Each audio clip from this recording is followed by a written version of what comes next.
Hi everyone and welcome back to my channel. My name is Serafia Mungandjera. If you are coming here for the very first time, you are welcome. And to my returning subscribers, you guys are amazing. Thank you so much for your support. Thank you. May God bless you. So in today's video, I am going to talk about things to consider before you get married. This is a question that most of the time I'm asked, when are you getting married? Of course, I'm in my early 30s and I'm not quite offended by that. It is okay for people to ask, but it is not really up to me. I know, yes, it is me. When am I getting married? But it is not up to me. Marriage doesn't come from one's own intentions, though two people or two parties are involved. You have one to get married, but I'm the one that really believe that there's a perfect time for everything, because it is written that there is time for everything. So I believe there is time for marriage. Of course, yeah, I am in support for marriage. I'm not against marriage. I'm in support, but I would like to share these things that I feel like I should consider before I get married, and maybe you should also consider before getting married. Number one is getting to know yourself. Having a conversation with yourself, like the deep conversation, why am I getting married? Because when you do not have that reason as to why, you might be marrying for the wrong reason. Why? And also on the other hand, you must also have a conversation with your partner as to why are they getting married, and this will help avoid these things of, I am getting married because I love this person, and maybe love is only on one side and it's also not on the other side. So one really have to be honest. One should be honest with oneself. So, and also discussing what are the expectations maybe for marriage, all those things. Is the sex involved? Like when you are now in a relationship, are you when you are dating, are you dating, having sex while dating, or all those kind of things? One should really be clear about that. Yeah. Number two, make sure you understand your spouse's vision. Okay, come closer. You have to make sure that you understand your spouse's vision, because I have seen some people are like, no, I don't want to get married to a pastor. It is okay.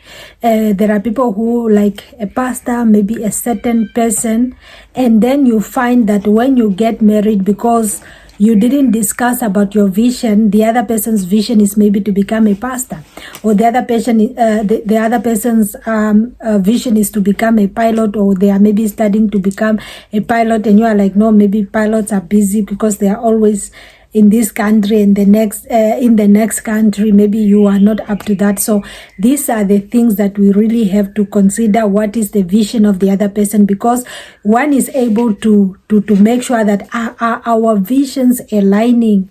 Do we have the same vision? Are we able to complement each other in such a way? Because these things will affect us in the long run, whether we like it or not, one way or the other.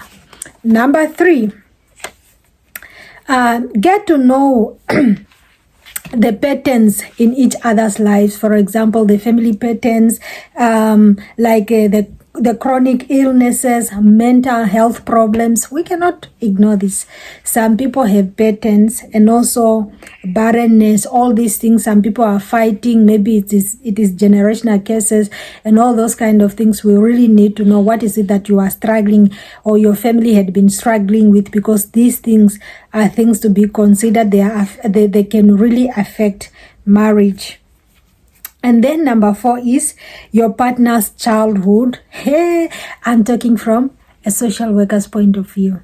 Childhood is very important. I know I'm a correctional officer. I'm a social worker working in corrections, but childhood background is very important. What is it? Have you gone through any trauma as a child? Because some of these traumas show up in our in our adulthood, and they affect how we show up in relationships, even in marriage. How did these things affect you? Have you dealt with them? Have you gotten any help? All these things can really affect marriage or can affect one's life even in adulthood. So it is not something that one should ignore. For example, abuse, and if somebody had a history of abuse, they might end up being abusive themselves, or maybe they have certain issues when it comes to attachment and all that.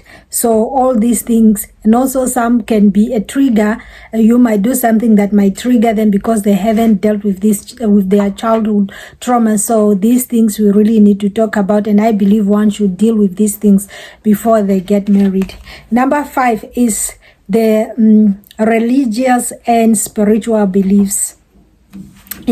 Religious or spiritual beliefs, which I call spiritual beliefs. Like in my case, I am born again. I would like to know if this person is born again, because it will be a struggle. It will be a very big struggle, and it will not be a good thing marrying an unequal yoke, because we'll be like people that are facing different directions, and it will not be a good thing at all. It will not be a good thing at all. It wouldn't be a good thing. I wouldn't want to be explaining myself as to why I speak in tongues. I wouldn't want to be explaining myself as to why I am waking up at night, or why somebody even said why I was crying in church. All those kind of things. There are people who are like, no, I can marry somebody who is born again, but you are not born again. You are lying to yourself. You are lying to yourself, because these things are very serious and they can affect marriage. You can say, no, when we get married, this Jesus they mentioned, I'll make them to stop. You will not stop, and they will not stop, and then you will find that you have conflict. No wonder the Bible says in the book of 2 Corinthians chapter 6 from verse 14 there, that do not be unequally yoked with unbelievers. For what has light with darkness, or what has righteousness with lawlessness? These things cannot work together. So that is very, very, very important. It was even supposed to be close.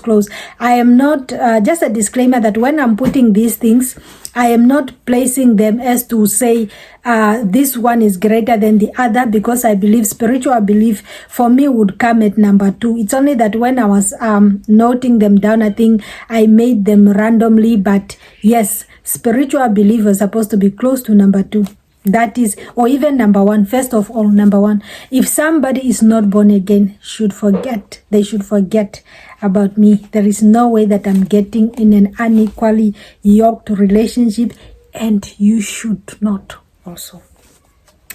Number 6 is that be clear about what you are looking for in a relationship. I think I've mentioned this one, but just here to just highlight it. Be clear. What are your expectations? We have to make them very, very clear for the other person to understand that, okay, this is what they said that what they said that they are expecting. And you have to make sure that you are not marrying for people because they are just people. His family say that they love me, or my mother-in-law loves me, or his sisters what. No. You have to make sure that you are marrying for yourself, like you marry because you really want to be married. And also you don't want to be with someone who is not their true self, because the other person may be pretending, no, I love you, I want to be this, I am this and that, and then when you are not bringing up this conversation to ask what is the aim, what is the purpose of them, what is their expectation, then they might be lying to you or not honest enough about this conversation, which is very important. And also how they treat people, you don't want to ignore that, because that is getting to know who they really are, how they treat others. And number 7 is that conversation about money. My very, very, very important conversation about money should not be ignored. It is very, very important for one to talk about money. You don't want to be in a relationship where you are suffering. You don't want to be in a relationship when you are taking, because when you are getting married, you didn't consider this, and then you didn't even know that this person is in debt, and then all of a sudden when you get married, all these debts, they jump on you. You are burdened. There's this huge burden on your shoulder, and you don't even know what to do apart from just getting out of this marriage because you made a poor decision of doing the right thing, of discussing about money, and also your expectation about your saving and all that. How many people are relying on him for support, because the person can be doing well, but they have many responsibilities that they are not left with much. So we have to be clear about money. Finances are a must. It is very, very, very important. It is very important. And also, are you working? Because there are some people who are like, nope, not me. I am not going to work for the rest of my life. So you must make a clear and conscious decision that, okay, this person said that they are not going to work. Avoid falling in love with potential. That, okay, maybe he will work later. No, he is very serious. Take people by what they say. Their first approach really tells us more about themselves. You must be clear and be honest. When the person says that they are not going to work, believe them. And if you are ready to marry somebody that is working, do you have all these things like in plan that you are going to work, you are ready to take up the responsibilities, even on the other person's family. Because remember, you are not only, when you are marrying a person, you also marry their families. They are going to have financial expectations on you. If there is any need in the family, if there is any issue, you are going to be there. Number 8, do you have children? Ask questions about children, because nowadays we have many people that are lying about their children, both men and women. They can say that, no, I do not have children, while they have a bunch of children. The moment that you are married, you see the platoon coming in that marriage, while you had physically, emotionally, psychologically, and financially, spiritually, you were ready for one child that you were told, and also you have your 1 or maybe 2 or 3. You are only ready for specific number of children, and the moment you are married, you see these kids are coming, and it can affect your life financially, because now you have to readjust and all these kind of things. So let us be honest. If you have 10 kids, just tell the person that you have 10 kids. If they are not happy with that, it is okay. Let people make clear decision, because it is about one's life, and forever is too long, ne? I mean, until death do us part can be too long. For some, it is forevermore. For people, there are people who are married for more than 18 years. So you have to make sure that you are going to stay with that person until death do us part. And also, make sure that you can afford the kids. And it is very important. Number 9, last but not least, number 9, know their personality and temperament. This is the subject that I've been really doing research on, our temperament, our personalities. It is very, very important to know which type of personality this person belongs, because there are some personalities that might clash. For example, the cholerics. The cholerics might be fighting. The two of them might have conflict, because these people are both leaders. They want to do things. Everyone want to be involved. They want to be on the forefront. And if you do not know, and you just marry this person, you will wonder why you are fighting, unless you build your house inside the police station. And you don't want that. So it is good to know the person's personality, and also learning about their weaknesses and their strength. Then you'll be able to strategize yourself. Okay, that I am with this person. What are their strengths? What are their weaknesses? So that you know how you are able to navigate that through marriage without wasting time. I believe we have come to the end of our video, and don't forget to like, comment, and subscribe, so that you become part of our growing family. Thank you so much for our new subscribers. I see we are growing, and it is good. It is a good thing. Thank you so much. Feel at home. You are welcome, and don't forget to share also, so that many people may be able to benefit from this video. I love you, and see you in the next one. Bye. Bye.